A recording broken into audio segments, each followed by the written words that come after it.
जब मैं 10 साल का था, मेरे फादर की अचानक मौत हो गई। फिर लॉयर ने पूछा कि मैं अपनी मदर के साथ रहना चाहता हूँ या मेरे फादर के छोड़े हुए 200 मिलियन लेना चाहता हूँ। अपनी पिछली जिंदगी में मैं रोया था, माँ से चिपक कर उसके साथ रहने की भीख मांगी थी। आखिर में उसने मेरे फादर की डेथ कॉम्पेंसेशन ले ली और तुरंत पड़ोसी वोंग से शादी कर ली। ओह नहीं, मेरा मतलब अंकल श्याओ। उनकी नजरों में मैं एक बर्डन बन गया। आखिर में कंस्ट्रक्शन साइट पर काम करते करते मेरी मौत हो गई। मैं सिर्फ 28 साल का था जब मरा। अब पीछे मुड़कर उस पैथेटिक जिंदगी को देखता हूँ तो लगता है कि शुरू से अंत तक मैं पूरी तरह बेवकूफ था और अब फेट का वही क्रॉस रोड्स फिर मेरे सामने खड़ा था। मेरे सामने खड़ी औरत बारिश में भीगे पेयर ब्लॉसम की तरह रो रही थी। डैड, तुम हमें छोड़कर कैसे जा सकते हो? हम एक विडो और ऑर्फन अब कैसे झेंगे? वह दिल तोड़ देने वाली आवाज में चिल्ला रही थी। उसका शरीर मिट्टी की तरह ढीला पड़ चुका था। अगर कोई उसे पकड़ कर न रखे तो वह कभी भी जमीन पर गिर सकती थी। पिछली जिंदगी में मैं उसके इस एक्ट से धोखा खा गया था। मुझे लगा था कि वह सच में दुख से टूट चुकी है।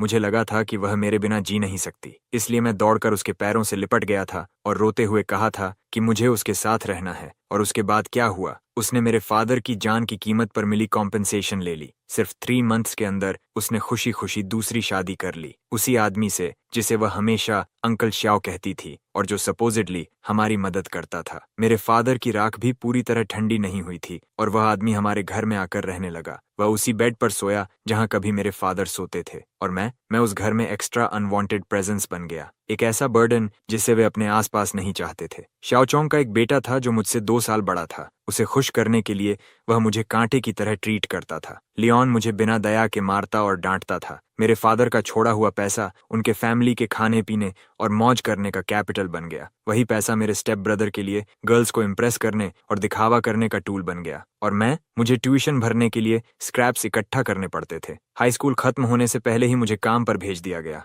वे इसे जल्दी इंडिपेंडेंट बनाना कहते थे। मैंने पूरे 10 साल कंस्ट्रक्शन साइट्स पर ब्रिक्स उठाई। आखिरकार ओवरवर्क की वजह से मैं गिर पड़ा। मेरा शरीर जलते हुए स्टील बार्स के ढेर पर गिरा और फिर मैं कभी नहीं उठा। लेकिन अब मैं वापस आ चुका हूँ। लियोन मेरा हाथ पकड़कर कहती है, डरो मत शियांग, अब से मॉम तुम्हारा अच्छे से ख्याल रखेगी। उसने मुझे गले लगाया। उसके आंसू और नाक का पानी मेरे चेहरे पर फैल गया, लेकिन उसकी आंखों की गहराई में कुछ छिपा हुआ था, एक मुश्किल से दिखने वाली ग्रीड और अर्जेंसी। ये देखकर मैंने पिछली जिंदगी की तरह रोना चिल्लाना शुरू नहीं किया। मैं बस ठंडी आंखों से उसका परफॉर्मेंस देखता रहा। तभी मेरे फादर का पुराना दोस्त और लॉयर अंकल जाओ आगे आया। लॉयर जाओ ने आह भरी और मेरे शोल्डर पर हाथ रखा। फिर उसने अपने ब्रीफ केस से एक डॉक्यूमेंट निकाला। उसने भारी आवाज में कहा, लीलन शाओनिंग, यह निंगू की विल है जो उसने मरने से पहले बनाई थी। निंगू ने हर पॉसिबिलिटी के बारे में सोचा था। उसके पास टोटल 200 मिलियन की एसेट्स हैं, सब नोटराइज्ड हैं। अब 2 चॉइसेस हैं। पहली, अगर शियानिंग तुम्हारे साथ रहता है तो यह पैसा कॉम्पेंसेशन और चाइल्ड सपोर्ट के रूप में तुम्हारे कंट्रोल में रहेगा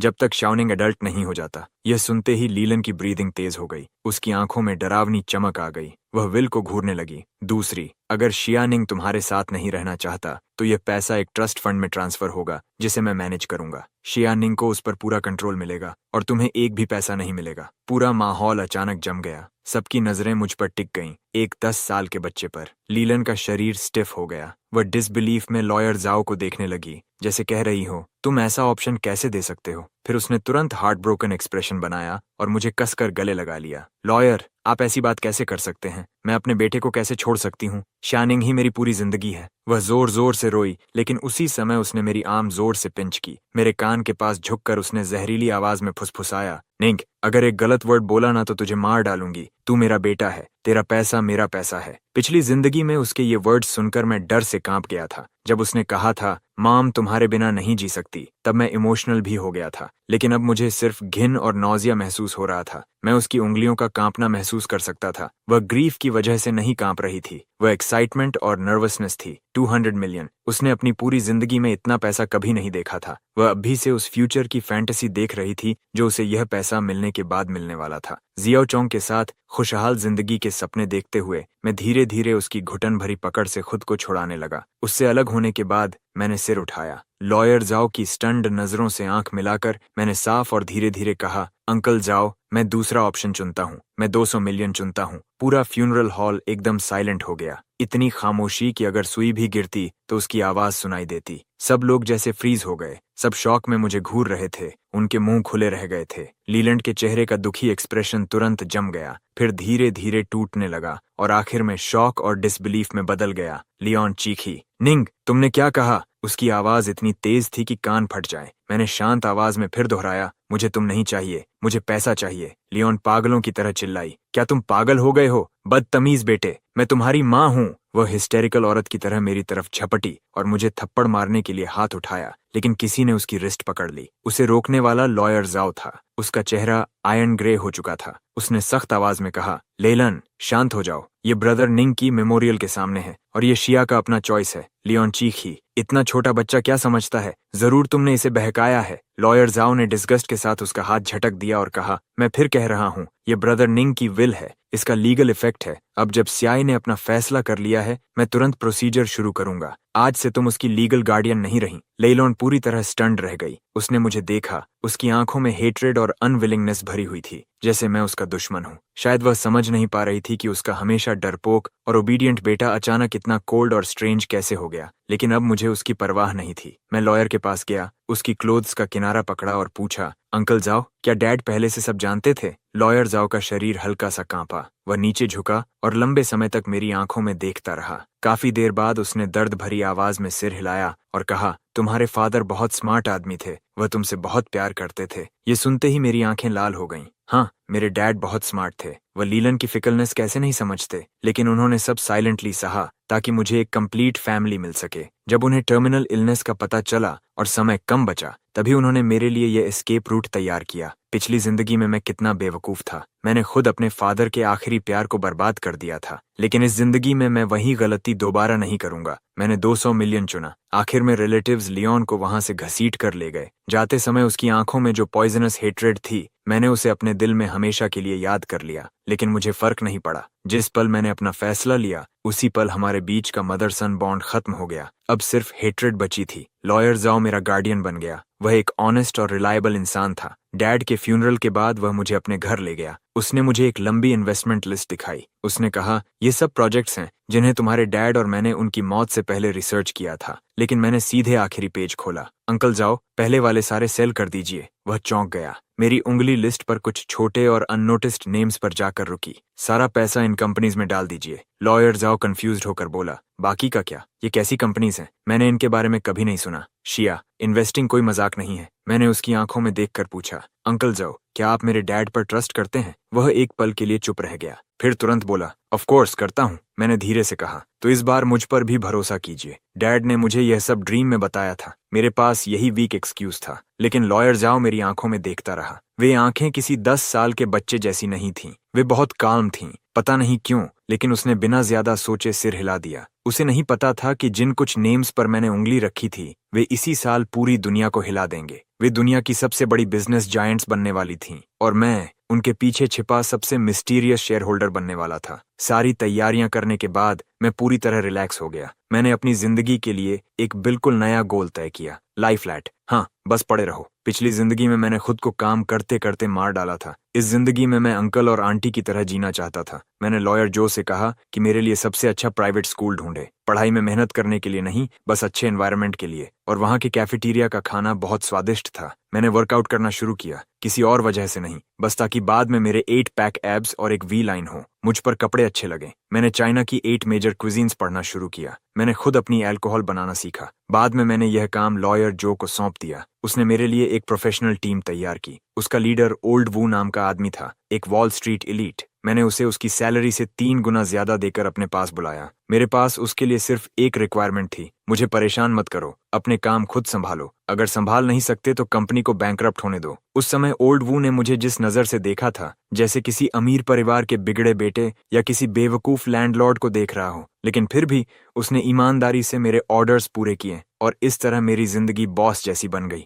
बॉस, चीयर कंपनी का स्टॉक प्राइस फिर से 3 गुना हो गया। हमने 5 बिलियन कमा लिए। समझ गया। जब मैं बुधा जंप्स ओवर द वॉल पर रिसर्च कर रहा हूँ, तब मुझे डिस्टर्ब मत करो। बॉस, एली कंपनी जल्द ही पब्लिक होने वाली है। हमारे ओरिजिनल शेयर्स की वैल्यू 100 बिलियन से ज्यादा होने की उम्मीद है। समझ गया। मैंने जो नई राइस वाइन बनाई है उसका टेस्ट करके बताऊं। बॉस, पिछली बार आपने जो जमीन कैजुअली खरीदी थी, सरकार उसे नए डिस्ट्रिक्ट का सेंट्रल बिजनेस डिस्ट्रिक्ट बनाने वाली है। उसकी कीमत 100 गुना बढ़ चुकी है। ओल्ड वो धीरे धीरे मेरी लेड बैक हालत का आदी हो गया। उसने तो प्रोएक्टिवली उन अनइम्पोर्टेंट बिजनेस डील्स को भी फिल्टर करना शुरू कर दिया जिनकी वैल्यू कुछ बिलियन थी, और मैं कोस्टिंग की राह पर और भी आगे बढ़ता गया। मेरे नाम के नीचे की वेल्थ स्नोबॉल की तरह तेजी से बढ़ती गई, लेकिन नंबर्स मेरे लिए सुन्न हो चुके थे। मुझे सिर्फ इस बात की परवाह थी कि खुद को और ज्यादा कंफर्टेबल कैसे बनाऊं। मैं टॉप बिलियनर सर्कल्स के बीच एक मिस्टीरियस लेजेंड बन गया। कोई नहीं जानता था कि मैं कौन हूं। लोग सिर्फ इतना जानते थे कि एक मिस्टीरियस मिस्टर निंग है जिसकी दौलत किसी देश के बराबर है, लेकिन जो शायद ही कभी दिखाई देता है, बिल्कुल ऐसे ड्रैगन की तरह जो सिर दिखाता है लेकिन पूंछ नहीं। फिर मैं 18 साल का हुआ और एक औरत प्रकट हुई जिसने मेरी शांत कोस्टिंग लाइफ को तोड़ दिया। श्याओ वनचिन, मेरी फॉर्मर फियांसे। श्याओ वनचिन और मेरी एंगेजमेंट मेरे ग्रैंडफादर द्वारा तय की गई चाइल्डहुड बिट्रोथल थी। मेरे पिता के गुजरने के बाद हमारा परिवार गिरावट में चला गया और फिर इस शादी की बात किसी ने नहीं उठाई, लेकिन किसी ने उम्मीद नहीं की थी कि मेरे पिता की छोड़ी हुई इनहेरिटेंस 10 साल बाद फर्मेंट होकर एक विशाल बिजनेस एम्पायर बन जाएगी। हालांकि मैंने जानबूझकर लो प्रोफाइल रखा था, फिर भी निंग फैमिली की वापसी ने श्याओ फैमिली का ध्यान खींच लिया। इसलिए मेरे 18वें बर्थडे पर ओल्ड मास्टर श्याओ अपनी प्रेशियस ग्रैंडडॉटर को लेकर आया। वह लोग सालों पुराने मैरिज कॉन्ट्रैक्ट को पूरा करने के बहाने हमारे दरवाजे पर आए। पहली बार मैंने शिया वानिन को लॉयर शो के घर के लिविंग रूम में देखा। उसने एक टेस्टफुल व्हाइट स्कर्ट सूट पहन रखा था। उसके लंबे बाल बड़ी सावधानी से पीछे पिन्ड अप थे। उसके चेहरे पर हल्का लेकिन डेलिकेट मेकअप था। खूबसूरत, हाँ, लेकिन बिल्कुल आइसबर्ग की तरह, ऐसी ठंडक छोड़ती हुई जो दूसरों को दूरी बनाए रखने की वार्निंग देती हो। वह एक स्ट्रॉन्ग करियर वुमन की मिसाल थी जिसे अपने परिवार की हेयर बनने के लिए पाला गया था। रैशनल, पावरफुल और काम। कहा जाता था कि 20 साल की उम्र में उसने डबल डॉक्टरेट हासिल कर ली थी। 22 साल की उम्र में उसने फैमिली बिजनेस संभाल लिया। उसके तरीके इतने रूथलेस थे कि बिजनेस के सबसे चालाक ओल्ड फॉक्सेस भी उससे सावधान रहते थे। उसकी दुनिया में सिर्फ करियर, इंटरेस्ट्स और डेटा थे। वह इमोशंस को सबसे बेकार कमजोरी मानती थी। Please have a seat. वह मेरे सामने बैठ गई, अपने पैर क्रॉस करते हुए। उसकी नजर स्कैनर की तरह सिर से पांव तक मुझ पर घूमी, बिना किसी छिपे हुए कंटेम्प्ट और स्क्रूटनी के। उस समय मैं अभी जिम से वापस आया था। मैंने लूज ट्रैक सूट पहन रखा था और मेरे बाल अभी भी पसीने से गीले थे। मैं आलस से सोफा पर टिक गया, कैजुअली एक एप्पल उठाया और उसका बाइट लिया। मेरा एटीट्यूड साफ तौर पर उसे पसंद नहीं आया। उसने हल्के से भौहें सिकोड़ लीं। मैंने सुना है कि हाई स्कूल ग्रेजुएशन के बाद तुमने पढ़ाई छोड़ दी। पढ़ाई बहुत टायरिंग होती है, तो अब क्या कर रहे हो? वर्कआउट, कुकिंग, वाइन ब्रूइंग और आराम से लेटने का सबसे कंफर्टेबल तरीका रिसर्च कर रहा हूँ, मैंने ईमानदारी से जवाब दिया। यंग वाइन के मुंह का एक कोना मॉकिंग स्माइल में मुड़ गया। तो तुम बस एक निकम्मे प्लेबॉय हो, तुम ऐसा समझ सकती हो? मैंने बेपरवाही से कंधे उचका दिए। उसने ठंडी हंसी छोड़ी। उसकी आंखों में तिरस्कार और गहरा हो गया। निंगी, चलो एक दूसरे से सीधी बात करते हैं। ये मैरिज अरेंजमेंट ग्रैंडपा का एक मजाक था। इसे सीरियसली लेने की जरूरत नहीं है। जो आदमी मुझसे, शिया वानकिन से शादी करेगा, वह ऐसा स्ट्रांग पर्सन होना चाहिए जो मेरे साथ शोल्डर टू शोल्डर खड़ा हो सके, न कि ऐसा निकम्मा जो सिर्फ खाना पीना और मौज करना जानता हो। तो फिर? मैंने दिलचस्पी से उसे देखा। इसलिए मैं उम्मीद करती हूँ कि तुम खुद जाकर मेरे ग्रैंडपा से बात करोगे और इस एंगेजमेंट को खत्म कर दोगे। उसने कमांडिंग टोन में कहा। कॉम्पेंसेशन के तौर पर मैं तुम्हें एक रकम दे सकती हूँ, या हमारी कंपनी में तुम्हारे लिए एक आरामदायक जॉब अरेंज कर सकती हूँ। मेरे मुंह में मौजूद एप्पल लगभग बाहर निकल गया। मुझे पैसे देगी और मेरे लिए जॉब अरेंज करेगी? क्या उसे पता है कि जिस शिया ग्रुप पर उसे इतना गर्व है, वह मेरी एसेट्स का एक छोटा सा हिस्सा भी नहीं है? मैंने उसके लॉफ्टी और कॉन्डिसेंडिंग बिहेवियर को देखा और अचानक मुझे ये मजेदार लगा। पिछली जिंदगी में मेरे पास उससे आमने सामने मिलने का भी हक नहीं था, लेकिन इस जिंदगी में वह मेरे सामने बैठी थी, चैरिटेबल टोन में बात करते हुए मुझे कॉम्पेंसेशन ऑफर कर रही थी। मैंने अपना मुंह पोंछा और मुस्कुराते हुए कहा, फाइन। शिया वानकिंग एक पल के लिए स्टन्ड रह गई, जैसे उसे उम्मीद नहीं थी कि मैं इतनी आसानी से मान जाऊंगा। तुम्हें कैसी कॉम्पेंसेशन चाहिए? उसने फिर वही आईसी एक्सप्रेशन अपना लिया। मुझे न पैसे चाहिए और न कोई पोजीशन। मैं खड़ा हुआ और उसके पास चला गया। नीचे झुककर मैंने उसके कान में फुसफुसाया। उसने इंस्टिंक्टिवली पीछे हटने की कोशिश की, लेकिन उसका शरीर जम गया। मैं उसकी परफ्यूम की तेज खुशबू महसूस कर सकता था। मैंने अपनी आवाज धीमी कर ली, इतनी कि सिर्फ हम दोनों सुन सकें। मैं चाहता हूं कि तुम खुद जाकर अपने ग्रैंडफादर से कहो कि तुम मेरे निंग निंग के लायक नहीं हो। श्याओ वेंग की प्यूपल्स अचानक सिकुड़ गईं। शायद अपनी पूरी जिंदगी में उसने कभी इतने एरोगेंट शब्द नहीं सुने थे। उसने मुझे धक्का देकर दूर किया और अचानक खड़ी हो गई। उसका खूबसूरत चेहरा गुस्से से लाल हो गया।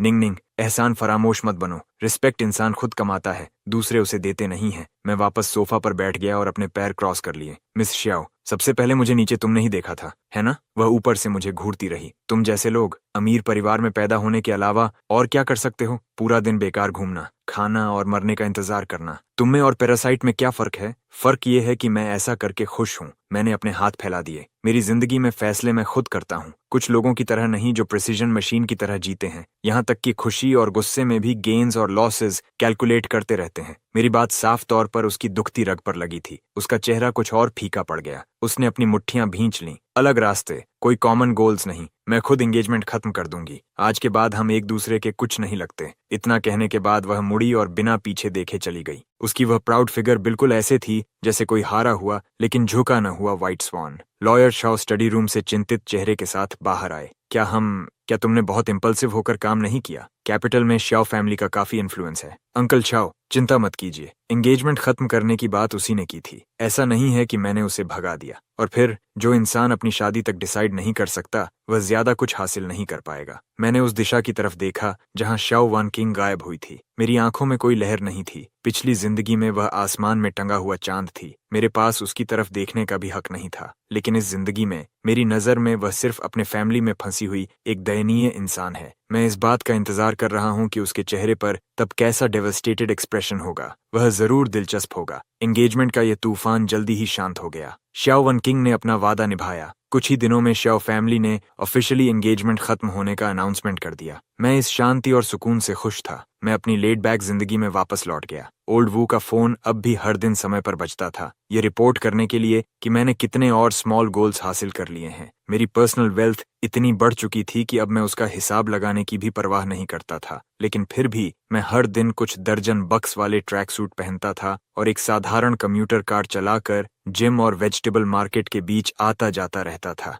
फिर एक दिन मेरी मुलाकात एक एंजल से हुई, एक ऐसी डिजर्ट शॉप के अंदर जो बंद होने वाली थी। वह शॉप पुराने शहर की गलियों के गहरे अंदर छिपी हुई थी। दुकान बहुत छोटी थी और एंटिक स्टाइल में सजाई गई थी। वहां कुछ लगभग खो चुकी ट्रेडिशनल चाइनीज डिजर्ट्स बेची जाती थीं। मैं दरवाजे पर लगे हैंड कार्व्ड वुडन साइन की तरफ खिंच गया। Today's special osmanthus flower steamed glutinous rice flower cake. ये डिजर्ट ऐसी चीज थी जो मेरे डैड बचपन में मेरे लिए बनाया करते थे। मैंने दरवाजा खोला। विंड चाइम से एक साफ और मधुर आवाज निकली। एक लड़की लाइट चैन चोंग सैम पहने पीछे से बाहर आई। उसके लंबे बाल उसकी कमर तक पहुंच रहे थे। उसने कोई मेकअप नहीं किया था। उसके चेहरे पर हल्की सी चौंकी हुई कंफ्यूजन थी। जिस पल मैंने उसे देखा मेरा दिल एक धड़कन छोड़ गया। ये एक बहुत अजीब एहसास था। वह शाओ वन किंग जितनी स्टनिंगली ब्यूटीफुल नहीं थी, लेकिन वह एक साफ स्प्रिंग की तरह थी, प्योर और क्लीन। सिर्फ उसे देखकर ही लोगों को शांति महसूस होती थी। क्या आपके पास अभी भी ऑस्मंथस शुगर स्टीम्ड चेस्टनट केक है? मैंने पूछा। मेरी आवाज थोड़ी भारी लग रही थी। लड़की एक पल के लिए स्टन्ड रह गई। फिर उसने एक जेंटल स्माइल दिखाई, जैसे किसी झील पर स्प्रिंग ब्रीज गुजर रही हो और पानी में हल्की लहरें उठ रही हों। हाँ है, कृपया बैठ जाइए, मैं अभी आपके लिए लेकर आती हूँ। उसकी आवाज भी बहुत प्लेजेंट थी, सॉफ्ट और स्वीट। मैं खिड़की के पास एक सीट पर जाकर बैठ गया। थोड़ी देर बाद वह एक प्लेट में डेलिकेट पेस्ट्रीज लेकर आई और मेरे सामने रख दी। चेस्टनट केक्स छोटे प्लम ब्लॉसम्स की शेप में बने हुए थे, जिनके ऊपर क्रिस्टल क्लियर ऑस्मांथस शुगर लगी थी और उनसे टेम्पटिंग स्वीट फ्रेग्रेंस निकल रही थी। मैंने एक पीस उठाया और मुंह में रखा। यही टेस्ट है, बिल्कुल वैसा ही जैसा मेरे डैड बनाया करते थे। मेरे दिल की गहराई से एक गर्म एहसास उठा। मेरी आंखें सच में थोड़ी नम हो गईं। कैसा है? अच्छा है। लड़की मेरे सामने बैठ गई, अपने हाथों पर ठुड्डी टिकाकर मुझे ईगर एंटिसिपेशन के साथ देख रही थी। मैंने सिंसियरली कहा, इसका स्वाद बिल्कुल मेरे डैड जैसा है। सच में? उसकी आंखें चमक उठीं। इस डिजर्ट की रेसिपी मुझे मेरी ग्रैंडमदर से मिली थी। वह कहती थीं कि आजकल बहुत कम लोग इसे बनाते हैं। तुम्हारी ग्रैंडमदर जरूर अमेजिंग इंसान रही होंगी। उसने गर्व से अपना छोटा सा सीना फुला लिया। मेरा नाम शिन यूचू है। ये शॉप मेरी है। और आपका? मेरा नाम निंग ई है। हम पुराने दोस्तों की तरह बातें करने लगे। बातों बातों में मुझे पता चला कि वह एक लंबे कुलिनरी ट्रेडिशन वाले परिवार से आती है। उसके एंसेस्टर्स इंपीरियल शेफ्स थे। वह बचपन से इन ट्रेडिशनल क्राफ्ट्स के बीच बड़ी हुई थी। उसे बड़ी कंपनीज की 9 to 5 जिंदगी पसंद नहीं थी, इसलिए उसने खुद यह छोटी सी शॉप खोली, सिर्फ इसलिए ताकि इन खूबसूरत फ्लेवर्स को आगे बढ़ा सके। उसकी वैल्यूज हैरान करने वाली हद तक मेरी जैसी थीं। हम दोनों स्लो पेस लाइफ पसंद करते थे और ट्रेडिशनल कल्चर के लिए हमारे अंदर लगभग स्टबर्न पैशन था। उस दोपहर मैं उस छोटी डिजर्ट शॉप में बैठा उसके साथ बहुत देर तक बातें करता रहा। सनलाइट कर्टन से होकर उसके ऊपर गिर रही थी। उसे एक गोल्डन हेलो दे रही थी। मैं उसकी स्पार्कलिंग आइज को देखता रहा जब वह बोलती थी और उस एडोरेबल स्माइल को जो अनजाने में उसके चेहरे पर आ जाती थी। मेरे दिल के किसी कोने में ऐसा लगा जैसे कुछ भर गया हो। मुझे अचानक महसूस हुआ कि मेरा दिल जो रीबर्थ के बाद कठोर हो गया था, मैं हर दिन वहां जाने लगा बिना एक भी दिन छोड़े। कभी उसकी बनाई नई डिजर्ट खाने के लिए, कभी उसके हाथ की बनी टी पीने के लिए, लेकिन ज्यादातर समय मैं बस चुपचाप बैठकर उसे काम करते हुए देखता रहता था। वह बहुत बिजी रहती थी। शॉप में सिर्फ वही थी, इंग्रेडिएंट्स तैयार करना, गुड्स बनाना, कस्टमर्स को सर्व करना और सफाई करना। वह सब कुछ खुद करती थी, लेकिन उसने कभी शिकायत नहीं की। उसके चेहरे पर हमेशा एक संतुष्ट स्माइल रहती थी। मैंने उसकी मदद करना सीखना शुरू किया। शुरुआत में मैं डिशेस धोने में मदद करता था, फिर वेजिटेबल्स चुनने में। बाद में उसने मुझे अपनी बैक किचन में आने की भी अनुमति दे दी ताकि मैं उसे डिजर्ट्स बनाते हुए देख सकूं। उसकी किचन बड़ी नहीं थी, लेकिन बहुत साफ और व्यवस्थित थी। सारे यूटेंसिल्स बहुत नीटली अरेंज थे। जब वह काम करती थी तो बहुत फोकस्ड रहती थी, बिल्कुल किसी डिवाउट आर्टिस्ट की तरह। उसकी पतली उंगलियों को साधारण इंग्रेडिएंट्स को एक्सक्विजिट आर्ट पीसेस में बदलते देखना अपने आप में एक प्लेजर था। एक बार मैं उसकी मदद कर रहा था एक भारी फ्लावर बैग उठाने में। क्योंकि मैं अभी वर्कआउट खत्म करके आया था, मैंने सिर्फ एक टाइट वर्कआउट टैंक टॉप पहन रखा था। शिन्यू मेरे पीछे खड़ी होकर मेरे मसल्स को एफर्ट से टेंस होते हुए देख रही थी। उसके गाल हल्के लाल हो गए। निंगी, तुम्हारी बॉडी बहुत अच्छी है। मैंने बैग नीचे रखा, मुड़ा और जानबूझकर अपना चेस्ट फुला लिया। टच करना चाहोगी? मुझे लगा वह शर्मा कर भाग जाएगी, लेकिन उसने सच में अपना हाथ बढ़ा दिया। उसकी फिंगर टिप्स थोड़ी ठंडी थीं और उनमें ग्लूटिनस राइस की हल्की मीठी खुशबू थी। उसने धीरे से मेरे एब्स की ग्रूव्स को छुआ। फर्म। वह ऐसे दिख रही थी जैसे उसने कोई नई दुनिया खोज ली हो। उसकी आंखें बड़ी और गोल हो गईं। मेरा शरीर तुरंत टेंस हो गया। गर्मी की एक लहर मेरे अब्डोमेन से सीधे सिर तक पहुंच गई। मैंने 2 जिंदगियां जी थीं और यह पहली बार था जब किसी लड़की ने मुझे इस तरह टीज किया था। उसका इनोसेंट और क्यूरियस एक्सप्रेशन देखकर मुझे समझ नहीं आया कि हंसूं या रोऊं। मैंने उसका बेचैन छोटा हाथ पकड़ लिया। उसका हाथ बहुत सॉफ्ट था, जैसे उसमें हड्डियां ही न हों। मैंने अपनी आवाज धीमी की और उसके कान के पास झुक गया। उसका चेहरा तुरंत लाल हो गया, बिल्कुल पके हुए एप्पल की तरह। उसने जल्दी से अपना हाथ पीछे खींच लिया, मुड़ी और बैक किचन से भाग गई। उसकी भागती हुई फिगर को देखकर मैं खुद को हंसने से रोक नहीं पाया। ये लड़की सच में बहुत अडोरेबल थी। हमारी रोज की बातचीत के दौरान हमारा रिश्ता धीरे धीरे और गर्म होने लगा। हमारे पास एंडलेस कॉमन टॉपिक्स थे, फूड से लेकर वाइन मेकिंग तक, कुंगू ओपरा से लेकर गुचिन तक। मुझे लगा वह किसी ट्रेजर की तरह है जो हमेशा मुझे नए सरप्राइजेस देती रहती है। वह गुइंग बजा सकती थी, इंक वॉश पेंटिंग्स बना सकती थी और यहाँ तक कि अपना खुद का रूज भी बना सकती थी। वह बिल्कुल किसी एंशिएंट टाइम्स से समय पार करके आई मेड सर्वेंट जैसी लगती थी, जिसके पूरे शरीर से क्लासिकल चार्म निकलती हो। मैं हर दिन उससे मिलने का इंतजार करने लगा, उसकी स्माइल देखने का, उसे बैंटर करने का, उसके उन छोटे अनकॉन्शियस मूवमेंट्स को देखने का। मैंने तो यह सोचना भी शुरू कर दिया था कि अगर आने वाले दिनों में वह हर दिन मेरे साथ रहे तो शायद वह इतना बुरा नहीं होगा। मैंने उसकी डिजर्ट शॉप को एक स्पेशल नेम दिया, माई जेड किचन, और उसने मुझे एक निकनेम दिया, द लाइंग डाउन लैंडलॉर्ड। वह कहती थी कि मैं पूरा दिन कुछ नहीं करता, बस यहाँ रेंट कलेक्ट करने आता हूँ और उसके बनाए सबसे अच्छे डिजर्ट्स खा जाता हूँ। मुझे पता था कि हमारे बीच बस एक पतली पेपर लेयर बाकी है, और उस लेयर को तोड़ने वाली चीज एक एक्सीडेंट थी। उस दिन एक रिच सेकंड जनरेशन लड़का स्पोर्ट्स कार में शॉप पर आया और पहली नजर में ही शिन्यूचू पर फिदा हो गया। वह स्लिक और ऑयली था, उसकी बातें बहुत फ्लिपेंट थीं। आते ही उसने पूरी शॉप खरीदने की कोशिश की और शिन्यूचू को अपने साथ चलने के लिए कहा। शिन्यूचू ने नेचुरली मना कर दिया। अपमानित होकर वह रिच गाय गुस्से में आ गया और शॉप में हंगामा करने लगा, काफी चीजें तोड़ दी। उस समय मैं बैक किचन में था, एक नई रेसिपी पर काम कर रहा था। बाहर का शोर सुनते ही मैं तुरंत बाहर भागा। मैंने शॉप को बर्बाद हालत में देखा और शिन्यू के छोटे चेहरे को डर से सफेद पड़ा हुआ। मेरे अंदर अचानक एक अनएक्सप्लेन्ड गुस्सा उमड़ पड़ा। दोनों जिंदगियों में मैं कभी इतना फ्यूरियस नहीं हुआ था। मैं शाइनी यूचू के सामने खड़ा हो गया और उस रिच गाय को ठंडी नजरों से घूरा। निकल जाओ, तू आखिर है कौन? मेरी बिजनेस में दखल देने की हिम्मत कैसे हुई? उस रिच गाय ने घमंड से मेरी नाक की तरफ उंगली उठाई। मैंने कुछ नहीं कहा, बस अपना फोन निकाला और ओल्ड वू को कॉल किया। ओल्ड वू, मेरे लिए एक लाइसेंस प्लेट चेक करो। 5 मिनट के अंदर इसे और इसकी फैमिली कंपनी को कैपिटल से गायब कर दो। रिच गाय एक पल के लिए फ्रीज हो गया, फिर जोर से हंस पड़ा। तूने तो मुझे डरा ही दिया। क्या तू खुद को मूवी में समझता है?